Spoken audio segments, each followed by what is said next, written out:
السلام علیکم. تاسو ټول څنګه یې؟ تاسو به انشاءالله په خپلو کورونو کې آباد خوشحال به یې. نن ما راوړی دا یو بالکل نوی انداز کې د کریم چیز ریسپي چې هغه به تاسو ډیره خوښه شي او ملټي پرپز یوز د چیز او د کریم چیز خو ډیر زیات یوز دی. نو ارزی چې سٹارټ کو ټول نه پهله چې ما واغستلو 1 کیلو پې دی هغه کې ما یو نارمل آنچ باندې مې پرېږدول چې لږ داسې دومره شانتې ګرم شي چې بس ګوته سوځوي که نه چې خوټ کېدو ته پوره نه راغلی.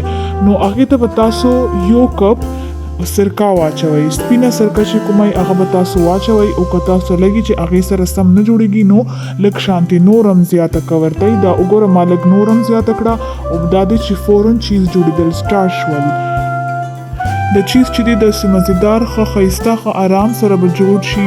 بیا دا به تاسو چې دی دا به تاسو فورن چاڼ به کوي. تاسو که دې شانتې چل نه تاسو سره که چېرته د ململو دوپټۍ چې هر څه تاسو څنګه تاسو مینیج کولی شئ د دې چاڼ کول ایزیلی هغه شانتې وکړئ تاسو.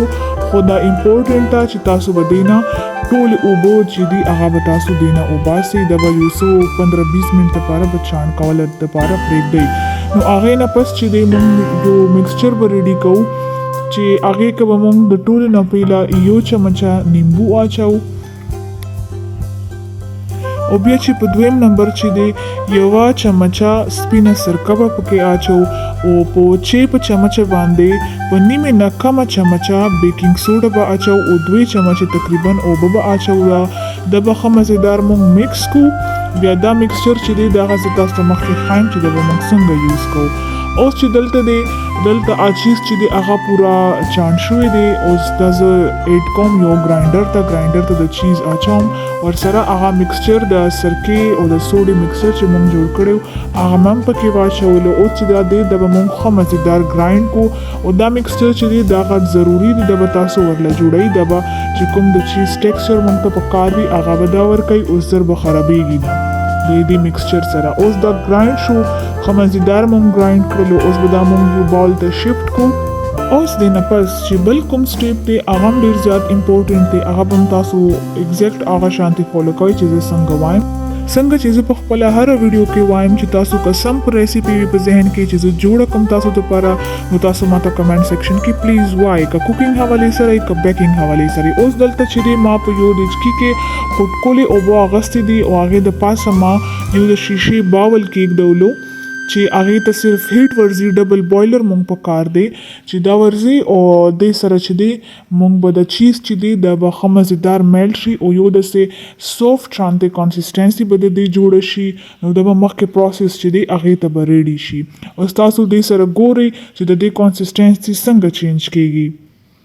او که چېرته ته نوې زما په چینل باندې نو پلیز ته زما چینل سبسکرایب کا. د ویډیو که تا خوښه نو لایک یې کا پلیز. تاسو ته به داسې نور مزیدارې ویډیوز میلاویږي نوې ریسیپي به تاسو ته میلاویږي. او که تاسو خپل فرمایش باندې ریسیپي غواړئ نو هغه به هم زه بالکل ستاسو دپاره جوړوم.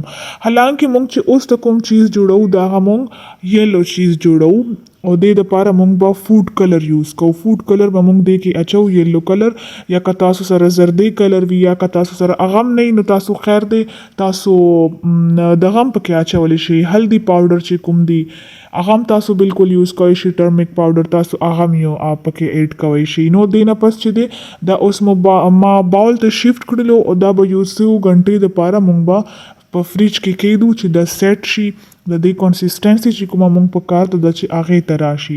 اوس دا چې دی دلته زموږ د چیز چې دی هغه بالکل پرفیکټلی ریډي شو او ښه مزیدار کنسسټنسي د کلر هم ډېر زیات ښایسته دی.